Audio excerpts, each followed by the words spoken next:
Welcome back to Energy Efficiency Makeover 2014. With me today is Preston Rood from Rood Heating and Air. Rood is out of Russellville, Arkansas. They've been with us for all 7 makeovers, 4th generation family. Preston, tell us a little bit about Rood Heating and Air. Well, we're a 4th generation company that started several years ago. My great-grandfather is a plumbing business. My grandfather came in and promoted us into the heat and air business, and now we're still standing strong today. We're primarily in the geothermal business, as we're doing here today. And we travel statewide and try to do as many as we can. Well, we're glad you're on board with us again this year for our special edition makeover project. This year we're tackling a manufactured home, and the systems within these particular dwellings are a little bit different than what we're used to in standard homes.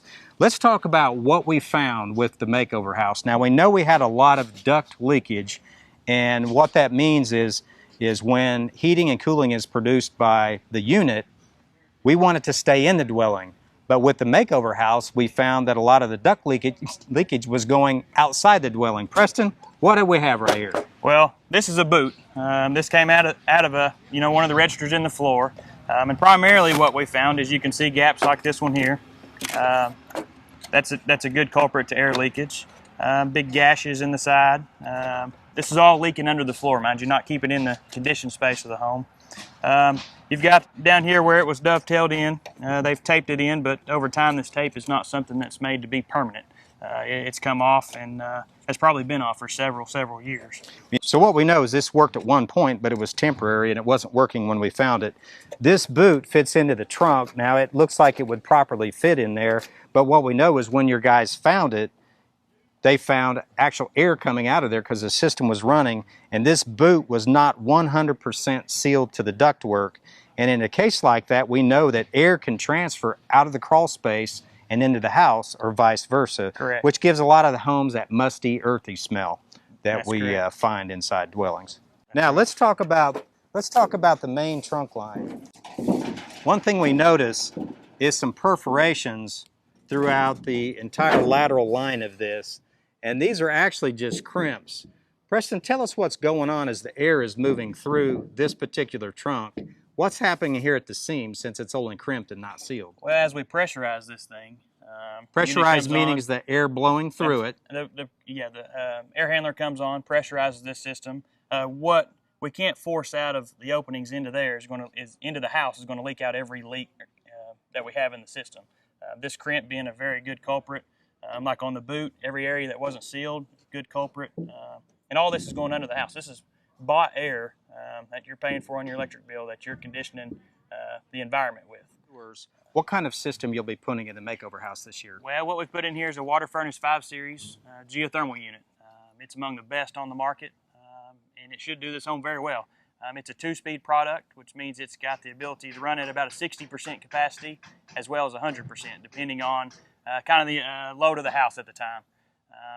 It also has the ability to heat about 60 to 70% of the hot water for free. Anytime it's running, summer or winter, we'll produce hot water for the hot water tank. So it's extremely efficient in more than one way. The new Water Furnace Envision works off what we call a closed loop system. As a matter of fact, here's an example of the loops. They're pretty much just a plastic, but it's not just any ordinary plastic. These are designed to expand and contract as the heat moves out of the house and into the earth during the summer, and then vice versa. In the winter, we'll take the heat out of the ground and we'll move it into the house during the winter months. Let's talk a little bit about that process, Preston. How do you guys do that? How do you put these pipes together? And what's the magic behind the geothermal system? Well, of course, as you know, we start out drilling the wells. We size it all per the load of the house and per the equipment. Every piece of equipment takes a different depth of bore. But each one of these be a supply and a return. The water comes in from the flow center. We come into a header pipe, which a header pipe is going to have, say we have 4 wells, it'll have all the pipes tied together, supply and return. We pump water into the ground, try to get a 7 degrees change.